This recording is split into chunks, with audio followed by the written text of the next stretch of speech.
comenzamos. Y ahora sí estamos en vivo, mi hermano. Hola, ¿qué tal? Buenas noches, Pedrito.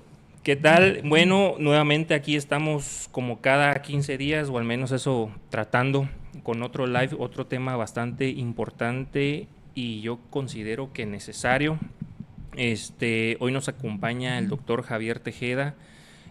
Para los que no te conocen, por favor, dese una extensa descripción, todo el currículum de una vez, todo el currículum. No, pues buenas noches, saludos. Mi nombre es Javier Tejeda Sánchez. Soy cirujano urólogo, de formación de medicina, de médico cirujano en la Universidad Autónoma de Guadalajara, Campus Tabasco. Posteriormente realicé el posgrado, la especialidad de cirugía general durante un año en el hospital HGZ 71 en Veracruz. Posteriormente me derivé a la subespecialidad de urología, la cual la terminé en el puerto de Veracruz, en el UMAE 14, Centro Médico Nacional Adolfo Ruiz Cortines. O sea, aquí puro teco de calidad. Puro teco de calidad. Puro teco de calidad. Bueno, para los que me conocen, gracias nuevamente por estar en este espacio, y para los que me están apenas sintonizando, yo igual me voy a presentar brevemente. Soy el doctor Pedro Esteban Olivares Ariño, médico general, diabetólogo, heridólogo, igual teco, junto con mi compañero, amigo, colega. Y hoy vamos a hablar un tema, como les decía, bastante importante, la diabetes en hombres, lo que nadie te ha contado. Pero antes, cuéntanos un poquito qué es la urología, qué hace un urólogo. Sí, fíjate que esa parte es importante, ya que en la consulta diaria he observado esos detalles, ¿no? Como que el paciente o el público en general no identifican cuál es nuestra área de acción, y hay un poquito de confusión entre el tema del nefrólogo, urólogo, dermatólogo inclusive, ¿no? Que al final de cuentas somos un equipo multidisciplinario que cada cual cumple una de sus áreas, pero aterrizando nosotros como urólogos o cirujanos urólogos, principalmente todo lo que tenga que ver con el sistema génito-urinario, que abarca desde el riñón, junto con todos sus componentes, así como uréter, vejiga, la función urinaria, la adecuada dinámica miccional, ya sea en cuestión de síntomas y en cuestión de enfermedades diversas, tanto como de hombres como mujeres. Principalmente pues el tema masculino de la próstata, y en mujeres la adecuada dinámica miccional, siendo así en los problemas del día a día, como que se les salga el orín al toser, ardor para orinar, que vayan muy seguido al baño, que sientan una sensación extraña, que sientan un bulto en el área genital, etcétera. Aparte también vemos no solamente la parte fisiológica, sino la parte oncológica, así como las piedras, el sistema reproductor masculino, la reproducción masculina como tal, podría yo decir, más que el sistema reproductor, sino la parte reproductiva, ¿no? La andrología se llama esa parte. Y también las anomalías infantiles, o las malformaciones infantiles que pudieran llegar a haber en el tema geniturinario. O sea, un campo bastante amplio. Sí, es un campo muy amplio, muy Que pues amplio. como bien lo dices, hay una pequeña confusión, porque a mí me ha tocado ver en la consulta que es que fui con el urólogo y me dijo que él no me puede tratar el problema de una insuficiencia. No, señor, eso es con un nefrólogo. O fui con un nefrólogo porque tenía un problema, no sé, de la próstata, y él me dijo que tampoco, y vengo aquí a la orientación, ¿no? Entonces hay que ir encaminando y hay que saber bien lo que hace cada especialidad. Y bueno, veo que es un campo muy amplio lo que es la urología. Sí, de hecho con los nefrólogos trabajamos de la mano. Siempre trato de explicarle eso a los pacientes, que no es que esta parte, sino simplemente trabajamos en conjunto, siendo que el nefrólogo ve la parte funcional o la parte fisiológica de depuración y excreción, y nosotros como urólogos, si se puede decir, la parte estructural o la parte dinámica. Entonces, no es que uno esté tan alejado del otro, sino trabajamos en conjunto. Van muy de la manita. Así es. Muy, muy de la manita. Y bueno, hoy el tema va a ser, como lo mencionamos, ¿no? Lo que es la diabetes en hombres. Así es. Porque la diabetes, específicamente en hombres, ya en el live pasado hablamos un poquito sobre la mujer y el embarazo.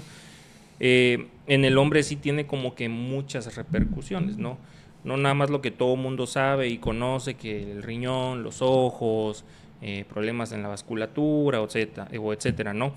Ahora, ¿por qué los hombres con diabetes? Aquí viene la primera pregunta. ¿Por qué los hombres con diabetes tienen más riesgo de disfunción eréctil? Si tiene que ver más por la glucosa o porque se ponen nerviosos de que ya por fin les hizo caso el crush. Pues depende mucho del contexto del paciente diabético que estemos tratando, ¿no?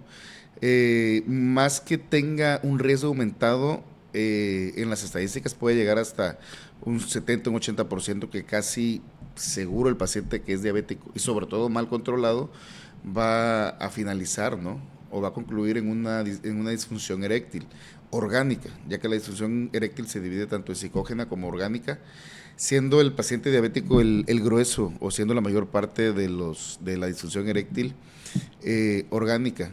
¿Por qué? Porque la glucosa mal controlada, principalmente como en la parte que tú puedes manejar, que tú ves, ¿no? En las extremidades distales, no llega la suficiente sangre. Es exactamente lo mismo. Quizás no es que no llegue la suficiente sangre igual a los órganos pélvicos y genitales, pero sí disminuye el flujo, que es lo que logra la erección. Se puede traducir simplemente en que no llega la suficiente sangre, porque debido a tener el azúcar alta, empieza a perder esa capacidad de flujo sanguíneo. Por un lado, y por otro lado, los nervios se empiezan a afectar, así como se empiezan a afectar la sensibilidad tanto en la planta de los pies, en los dedos más pequeños, y es exactamente el mismo cuadro, nada más que aterrizado en otra área del cuerpo. En otra área, o sea, tiene que ver mucho la vasculatura y los nervios, no los nervios. No los nervios de miedo. Que ya le dio la ñáñara, sino los nervios del sistema nervioso. Sí, los nervios del sistema nervioso, ¿no? La sensación, viene un tema de sensación y de impulsos nerviosos para llegar a lograr el acto en cuestión, ¿no?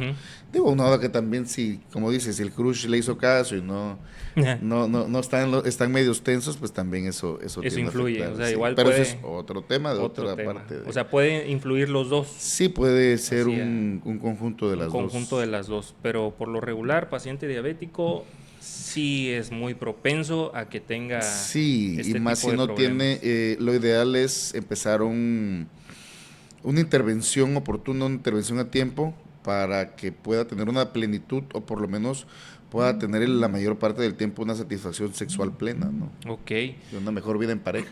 Ahora, ¿cuándo ya debería o al menos un hombre, llamémoslo diabético o no diabético, cuándo ya debería de preocuparse y empezar a llegar ya contigo, cuando ya empiezan a ver, o qué sintomatología debe de haber, que ya empieza a haber una falla en el sistema? O sea, ¿cuándo ya debería de preocuparse?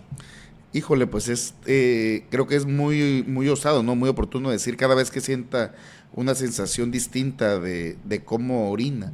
Pero en teoría sí, ¿no? ¿Por qué? Porque principalmente aterrizando el tema de la forma de cómo orinan es una constante, en la forma en que se acostumbra, o nos comentan los pacientes en la consulta diaria, de que no, pues yo orino bien, pero ya tienen un síntoma de por medio, que si no se trata a tiempo, no se detecta a tiempo una patología en cuestión, puede tener complicaciones, y ya luego cuando se detectan o se quieren resolver, ya es muy tarde.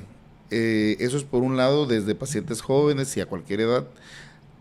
Otro lado, pues el tema del antígeno prostático, que creo que ese es un tema totalmente yo creo que inclusive hasta para una plática, pero nada más como misceláneo, ¿no? Nada más que entender de que el hombre, así como la mujer, el Papa Nicolau y el cáncer cervicuterino, el hombre tendría que tener una revisión, o una primera revisión, no necesariamente digital o como está el tabú, ¿no? De que el llegar al urólogo se traduce en un tacto, en un área un poquito Escógele. íntima. No, para nada. Antes de eso, pues se toman unas pautas, ¿no? Primero son exámenes de sangre, exámenes de imagen, y ya cuando la situación lo requiere, pues bueno, se tomará otro tipo de medidas, pero eso puede ser a partir de los 45 años si tienen antecedentes de cáncer de próstata, o idealmente todos los hombres a partir de los 50 años, nada más como simple revisión o check-up. Como uno más, una visita Sí, más como una visita anual es suficiente, es ¿no? suficiente, perfecto. Oye, ¿y la disfunción eréctil tiene cura? Depende en qué momento, porque sí es muy variable. Hay disfunciones eréctiles, es un universo de diferencia entre un paciente que tiene una disfunción eréctil, un paciente joven que tiene una disfunción eréctil debido a situaciones nerviosas, como hablábamos un poquito chusco con lo del Cruz, pero llega a pasar por situaciones de estrés, por situaciones de la misma psique, pues hay tratamientos específicos que evolucionan no de la normalidad y no tienen ningún tipo de complicaciones. A diferencia de un paciente diabético avanzado que ya llega con una extremidad amputada, que ya llega con problemas vasculares, en esos casos es mucho más complejo con tratamiento médico y en la mayoría de los casos la única solución es una intervención un poquito más agresiva, ¿no? Ok, la bombita de Andrés García. Sí, eso también es, Pudiera. sí, hay varias opciones, prótesis maleables, prótesis automáticas, prótesis fijas, va dependiendo, una, pues el presupuesto del paciente y dos, las condiciones que puede tener para las características para ofrecerle cada uno de los detalles, ¿no? O cada uno de las opciones de tratamiento. Ok, ¿y nada más son esas las únicas opciones o hay más? Pues hay también, hay varias terapias como un poquito anecdóticas, como es la terapia de ozono, puede ser la terapia con células madre que está mucho en boga. Actualmente, de hecho, pues dándome un poquito de publicidad, una terapia de choques o choques pulsados en el área pública, ¿para qué? Para aumentar el flujo sanguíneo. Obviamente, pues no es una receta de cocina que a la vuelta, que no tiene resultados inmediatos, pero aunado a eso, junto con un tratamiento adecuado, hemos obtenido excelentes resultados. Ok. Y me imagino igual están los medicamentos tomados, la famosa pastillita azul. Sí, pues es una familia, ¿no? de medicamentos en la cual se tiene que indicar el tratamiento adecuado para cada paciente, ¿no? Claro. En la cual se valora pues la parte que la función cardíaca, la función metabólica, el peso, etcétera, y aterrizar en darle el tratamiento, el medicamento, ¿no?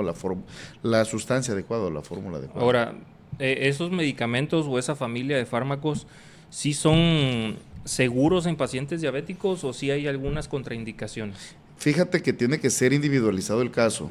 ¿Por qué? Ok, Porque es seguro en un paciente que no tiene antecedentes de ningún tipo de cardiopatía, ¿no? Ya sea cardiopatía isquémica, problemas aterrizándolo para que nos entiendan, en problemas en el corazón, que se haya infartado, que se ahogue para caminar, que se le suba la presión y no se le controle con nada.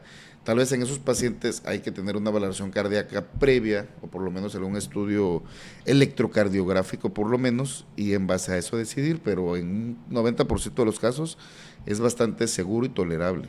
aunque obviamente no es como que si el vecino lo recomienda, Ah, no, no, ya no, lo por voy a tomar supuesto. yo, debe de ir con el médico, Sí, ¿no? tiene que ser en una dosis adecuada y un horario específico, ¿no? Claro. ¿Para qué? Para ir llevándolo de la mano. Perfecto.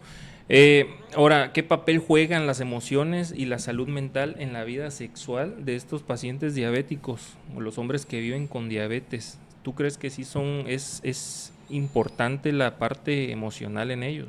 Sí, de hecho, es un sector de la población de la consulta, yo creo que no solamente mía, sino de todos los colegas urólogos, el tema del paciente diabético con disfunción eréctil. ¿Por qué? Porque en la mayoría de los casos llegan ya con una patología muy avanzada en la cual se le puede ofrecer muy poco. ¿Y qué sucede? Pues tienden a tornarse en problemas, aterrizando en problemas de pareja, que problemas de desconfianzas con quien fuera su pareja, problemas de autoestima, aunado a todo lo que puede llevar de eso, ¿no? Que como es depresión, ansiedad. Entonces, yo creo que la parte o la piedra angular, lo preciso para evitar no solamente el tema de la disfunción eréctil, sino otras complicaciones, ¿no? Como ya tú lo has hablado en un sinnúmero de ocasiones, pues es controlar las cifras de glucosa. Bueno, en esa parte yo creo que tú eres el experto, ¿no? En decirles cómo, cuándo y de qué manera ir llevando su estilo de vida, ¿no? Cada quien tiene su área. Ahora, vamos a hablar ahorita un poquito del tema del cáncer de próstata. Así, a grosso modo, explícanos qué es el cáncer de próstata. Fíjate que antes de decirte qué es el cáncer de próstata, así como le explico a los pacientes, explicarles qué es la próstata, ¿no? Porque siempre, como comentamos hace ratito, ¿no? Sino tratar de decirle a los pacientes en idioma que entiendan, pues la próstata es una glándula que, para no entrar tanto en detalles, pues cumple no solamente una función de enfermarse, ¿no? O con la edad dar problemas, como he escuchado a muchos señores ya de edad, sino cumple una función sexual, ¿no? Que es principalmente a razón de un fuelle. ¿Para qué? Para que salga los espermatozoides y pueda haber una reproducción, ¿no? Como especie. Hablando específicamente del cáncer de próstata, pues esa glándula está estimulada por factores hormonales, como es la testosterona. La testosterona es una hormona típica, típica, sino es característica del varón. Por desgracia, existe una predisposición genética principalmente, en la cual por familia, de hecho se estima que pacientes que tienen antecedentes familiares de cáncer de próstata tienen 5 veces más riesgo de presentar cáncer de próstata. Y el escrutinio o el tamizaje de cuándo detectarse es 5 años antes. El cáncer de próstata, el tamizaje se hace únicamente con el antígeno prostático de inicio. Pero cómo se previene es otra cuestión también que es muy preguntable. Por desgracia, hay un sinnúmero de las guías, ¿no? Las guías internacionales mencionan un sinnúmero de medidas. Una de ellas, pues, es evitar los alimentos ricos en grasas, el sobrepeso. En alguna ocasión hay un estudio que mencionaba que cierto número de eyaculaciones al mes prevenía hasta un porcentaje del 15 al 25% la disminución del cáncer de próstata. Entonces, pues, hasta el tener relaciones con frecuencia a cierta edad nos llega a prevenir, ¿no? Aunque cuando hay una carga genética fuerte, la verdad, pues sí es más complejo o más complicado el prevenir el cáncer de próstata. Te puede pegar porque te puede dar y tú ni enterado, y ¿no? tú ni enterado. Ahora, es. Obviamente todo esto vamos a relacionarlo un poquito con la diabetes. La misma diabetes puede aumentar el riesgo de padecer problemas en la próstata, como lo que es, por ejemplo, la hiperplasia prostática.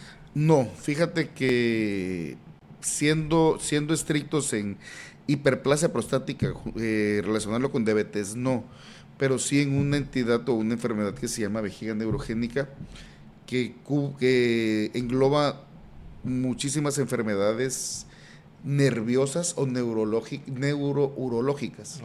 Entonces, puede ser de que no afecte directamente el problema prostático, pero se traduce exactamente en los mismos síntomas, como es vacilación para orinar, o sea que orinan como si fuera un florero, orinan a pedazos, se levantan más de 2 veces en la noche a orinar, el calibre de su orina disminuye, tienen que empujar un poquito para hacer pipí. Entonces, todos esos síntomas no solamente se traducen en hiperplasia prostática, sino también se traducen en vejiga neurogénica, ¿no? Problemas neurourológicos. A ver, una pequeña pausa. Por acá te mandan saludos al doctor Javier, excelente urólogo. Gracias. Muchos saludos. Dice ella que es tu fan. Ya. Muchas gracias.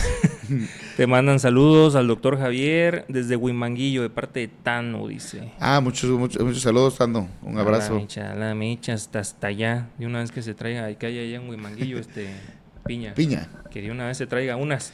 Y una vez acá se la recibimos. Piña con chile. Ahora, el crecimiento prostático tiene una relación con los síntomas urinarios en hombres. Sí, sí, porque pues ahora sí que me voy a poner un poquito más académico, pero sí es por factores dinámicos o de flujos, ¿no? Creo que hay ciertas áreas de ingeniería o de otras, de esos tipos de materias que manejan las presiones, los flujos, y al disminuir el calibre o al disminuir la salida de la vejiga por la próstata, al aumentar el tamaño disminuye el calibre, aumenta la presión.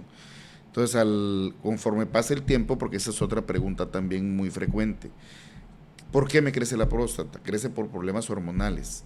Y es muy difícil o no hay una intervención específica para decir, con este tratamiento, con tal o cual cosa, voy a evitar de que crezca la próstata.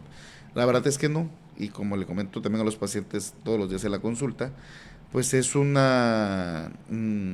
capricho de la naturaleza hasta cierto punto. Que siga ¿no? creciendo. Eso te iba a preguntar ahorita. ¿Es verdad eso? Que la próstata sigue creciendo y crece y crece y crece. Sigue creciendo y sigue creciendo. De hecho, la edad donde empieza a crecer es a partir de los 30 años de edad. Empieza a crecer por factores hormonales, que es la testosterona o sus derivados, parte de sus derivados, ¿no? Partes específicas de esas sustancias, lo que hace que empiece a crecer más y más y más y más. Gracias a Dios yo todavía tengo 15 años, entonces todavía me falta. ¿Todavía estás entero, padre? Todavía estoy entero, padre. Mencionaste hace rato, o creo que fue mi idea, lo de la vejiga neurógena. Sí, fíjate que la vejiga neurógena creo que es un tema que debemos estar más familiarizados, sobre todo médicos, ¿no? Por ejemplo, en primer nivel, como tú checas pacientes diabéticos del diario, reconocer los síntomas, ¿no? Cuando quizás no ponerle nombre y apellido, pero sí reconocer los síntomas que puede llevarlos, ¿no? ¿Por qué? Porque para no entrar en tanto detalle, culmina en el daño de la función del riñón. ¿Por qué? Por temas de presión que no sale el orín, y ese orín, a razón de una bomba de presión, es retrógrada la presión hasta que llega al riñón, y en el riñón pues lo empieza a afectar cuando aumenta la presión dentro del riñón. Ahora, obviamente esto se puede confundir con la próstata. Exactamente. Se puede confundir. ¿Qué diferencias hay entre una y otra? Esos son síntomas, tiene que ser un adecuado... Una clínica adecuada. Interrogatorio clínico, tiene que ser con estudios de imagen, con estudios de laboratorio. Okay. Y hay estudios más específicos, poniéndonos más estrictos, como son temas de un área de la urología que se llama urodinamia. Hay estudios urodinámicos como es un uroflujómetro en el cual se estudian los flujos del orín en una línea de presión-tiempo, que pues teniéndolos en la mano, ¿no? Teniendo al paciente en cuestión, también se le da nombre y apellido al padecimiento que tiene. Y ya, si eso no fuera suficiente, se puede hacer un estudio urodinámico donde se miden potenciales nerviosos, eléctricos de cada parte del sistema urinario, como son el esfínter, los músculos pélvicos, las presiones dentro de la vejiga, las presiones en la uretra. Pero esas son cuestiones más técnicas, yo creo, ¿no? O sea, solamente así podemos como diferenciarlo. Aunque el tratamiento sigue, en la mayoría de los casos, es el mismo para todos los tipos de vejiga neurogénica, ya que vejiga neurogénica es únicamente el nombre de toda una entidad, y hay vejiga refléctica, vejiga hiperrefléctica, hipercontractilidad del detrusor, nombre y apellido, pues únicamente es una área específica, ¿no? Yeah. Quizás nosotros creo que sería usado como urólogo decirle, no, pues conocemos todos los nombres y apellidos, ¿no? Porque esa es otra área también de urología en toda su extensión. O sea, dentro de la urología hay otra área específico para... Hay muchas áreas. Para la vejiga, por así decirlo. Sí, la urología se divide por áreas, ¿no? Ya. Oncología, andrología, pediatría, reconstrucción. Que como el doctor de dedo meñique. Ándale, con el doctor. Así exactamente, del pie derecho. Del pie derecho, es correcto. ¿Hay algún tratamiento para la próstata? O más bien, acabas de mencionar que no hay como tal un tratamiento o un procedimiento que detenga el crecimiento de la próstata, que esta va a seguir creciendo y creciendo y creciendo a partir de los 30 años, A partir de los 30. si no mal recuerdo. Pero hay medicamentos, ¿no?, que ayudan a modular o a hacer que crezca un poquito más lento, tengo yo entendido, ¿no? Sí, de hecho esa es dijeran aquí en el estado, ¿no? En el sur, es el caballito de batalla, ¿no? Ese tipo de medicamentos que lo que hacen es retrasar o evitar que se una la hormona con el tejido, que es lo que hace que crezca. Ok. Son el famoso finasteride, dutasteride, y bueno, esos son los nombres más comerciales o los más utilizados, que bien, no disminuyen el tamaño de la próstata, pero pueden llegar a prevenir de que crezca al ritmo que debería de crecer normalmente, ¿no? ¿Y estos se modifican en pacientes diabéticos o hay que buscar igual el específico, ¿no?, para un paciente diabético? Sí, pues fíjate que como tal es una pregunta importante que quizás en algún momento pues se estudió y no llegaron a nada concluyente de que la diabetes pudiera tener alguna relación con la hiperplasia prostática y aún más con el cáncer de próstata, ¿no? ¿Por qué? Porque la mayoría de los casos del cáncer de próstata se debe a factores genéticos y en muy mala suerte, pues que sale de nuevo, ¿no? Un paciente de nuevo que tuvo la mala fortuna de que el tejido se vuelve tuve una metaplasia, una displasia y posteriormente pues evoluciona a cáncer. Ahora, estamos ya hablando un poquito de lo que es el cáncer prostático, ¿no? Ya estamos como que tocando el tema. ¿Tú crees que la diabetes sí influye en el riesgo o en la evolución de este cáncer? La diabetes para el cáncer de próstata, Ujú. pues quizás no es un factor predisponente, pero sí es un factor de riesgo cuando ya se establecida la enfermedad y para el tratamiento, ya que uno de los tratamientos para el cáncer de próstata, cuando los medicamentos actuales, creo que es el área donde más ha avanzado últimamente la urología, en sacar medicamentos nuevos o cada vez más nuevos, más específicos para prevenir no, para tratar el cáncer de próstata y evitar la progresión, pero los efectos secundarios pues es tendencia a subir de peso, a afectar los lípidos, los triglicéridos, el colesterol, y si es un paciente diabético mal controlado y él no tiene un organismo o no tiene un sistema preparado para esa presión, pues lo único que va a obtener pues son más complicaciones. Claro, claro. Hablaste hace rato, bueno, casi al principio de la plática, de que un hombre debe de hacerse sus chequeos a partir de cierta edad.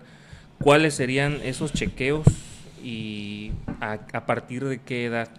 Híjole, fíjate que Así, lo básico, lo básico. es que fíjate que por literatura menciona de que el primer chequeo urológico debe ser a los 50 años de edad. Okay. Aunque creo que con el advenimiento de las redes sociales, de información, inclusive este tipo de charlas, ¿no? Concientiza a los jóvenes, y he tenido pacientes de inclusive de 20 años, de 25 años, por voluntad, ¿no? Por una inquietud, llegan y dicen, no, pues yo quiero saber que todo está bien. Y verdaderamente es sorprendente la cantidad de pacientes de que en un chequeo general se le encuentra algo sospechoso, ¿no? Ya. Algo por lo menos en el testículo, algo que no es normal, que quizás no es cáncer, ¿no? Para no ser tan alarmistas, pero sí algo anormal que se le puede prevenir o con medicamento, con tratamiento médico se puede solucionar. Entonces, yo creo que lo ideal sería ante cualquier anormalidad, algo que salga fuera de lo común, que salga fuera de la rutina, ¿no? Del rol, pues híjole, pues acercarse a un urólogo que le haga una exploración clínica adecuada y le dé el tratamiento adecuado en caso de que tenga algún padecimiento. Okay. Pero sí, aterrizando como tal, una edad, pues yo creo que si no ha tenido ninguna otra complicación, si no ha tenido ningún detalle, yo creo que a los 40 años sería una muy buena edad para acercarse. ¿Y qué estudios tú recomendarías? Los estudios de base pues es principalmente química sanguínea para valorar la función renal, la creatinina, el boom, y con eso nos predice o nos va diciendo si en caso de que haya un daño renal, de dónde viene, ¿no? El antígeno prostático, en caso de que sean pacientes mayores de 45 o 50 años y que tengan una carga genética importante. Y en casos muy específicos, que es un tema, bueno, se podría hacer inclusive hasta un tema, lo que es la prostatitis, inclusive estudios de semen, ¿no? ¿Por qué? Porque si hay una alta incidencia de prostatitis que no es detectada. Entonces, es inclusive asintomática, eso, ¿no? ¿no? Que no presenta ningún tipo de síntoma. Más, no, al contrario, son síntomas como muy sutiles y Ok. pasan meses o pasan inclusive hasta años sin que obtengan el tratamiento adecuado. Y esto, pues verdaderamente llega a ser frustrante para los pacientes, ¿no? Porque ya llegan y dicen, no, pues yo llevo ya 3 años que llevo tomando antibiótico, que llevo tomando medicamentos, me duele el estómago de tanta pastilla. Y pues se tiene que hacer un adecuado interrogatorio, hacer un buen escrutinio y llegar a la génesis del problema. Ok. Obviamente todo esto en pacientes con disfunción, o sea, para una buena salud sexual y una salud prostática se recomienda lo que es una buena alimentación, un buen control glicémico, ejercicio, todo esto ayuda. Sí, de hecho esa es la parte principal. Antes de inclusive llegar conmigo, yo creo que sería llegar contigo, ¿no? ¿Por qué? Porque pues una buena alimentación va a tener un peso acorde a la estatura, a la talla, a la estatura, a la edad, con todas las comorbilidades que tenga. Y el ejercicio, pues, es la piedra angular del tratamiento. ¿Por qué? Porque aumenta, si es ejercicio cardiovascular, lo que va a hacer, pues, es que aumente el flujo sanguíneo y evita, dijeran coloquialmente, pues, les da condición. Y si es un ejercicio con pesas, un ejercicio un poquito más isométrico, estimula la producción como tanto de insulina como la producción de testosterona. ¿Para qué? Para fortalecer o para coadyuvar a que tenga una buena salud sexual. Ok. Mi estimado Javier, algo que le quieras decir al público que nos está viendo y que nos verá pues más adelante en la A transmisión. perpetuidad. A perpetuidad, es correcto, en la perpetuidad del internet, algún mensaje que le quieras dejar. Pues nada más que muchas gracias por su tiempo.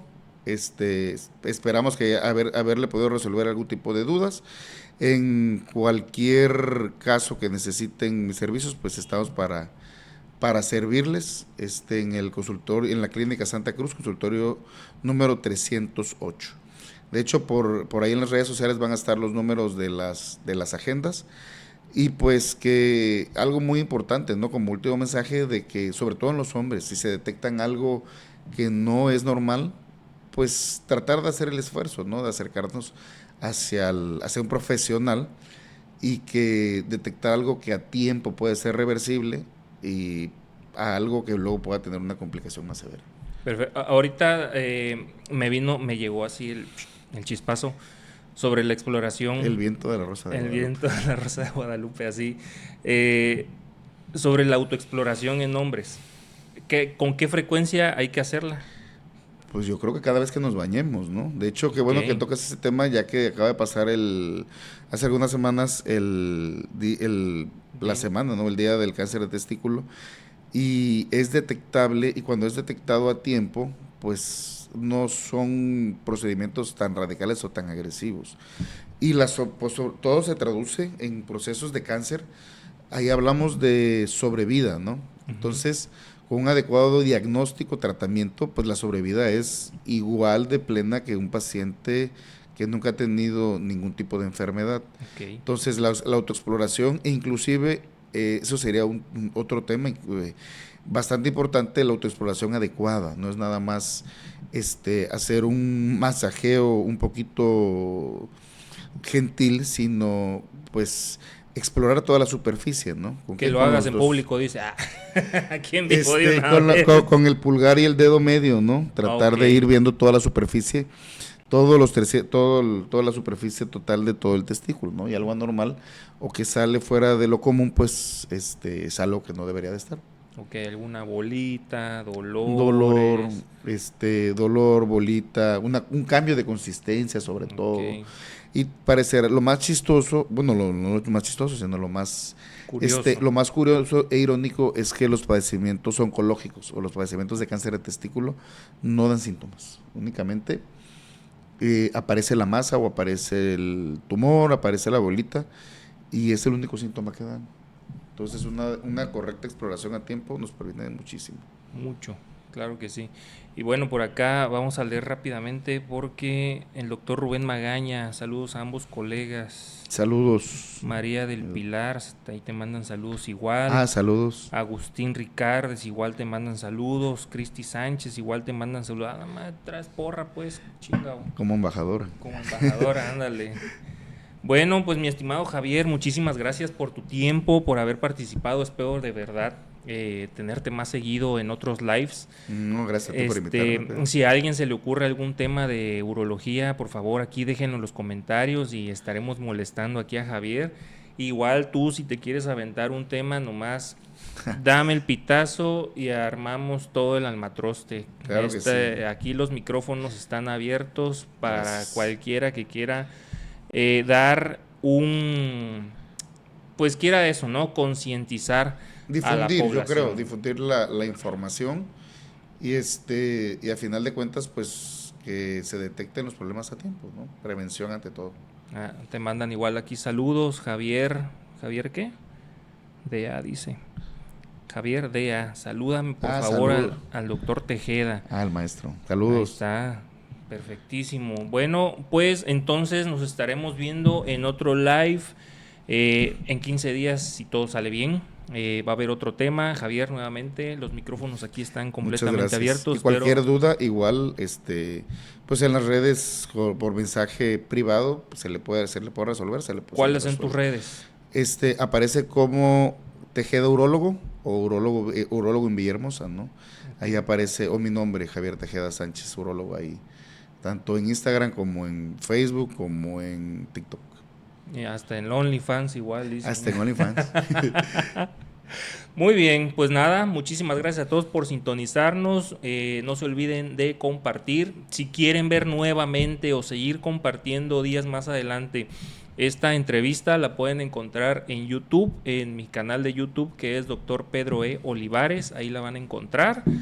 Y ahí van a encontrar igual todas las pláticas anteriores que se han estado dando, perdón. Y pues nada más, nos estaremos viendo en el siguiente. Chao, chao, y gracias a todos los que compartieron, a todos los que comentaron y a todos los que están aquí viendo.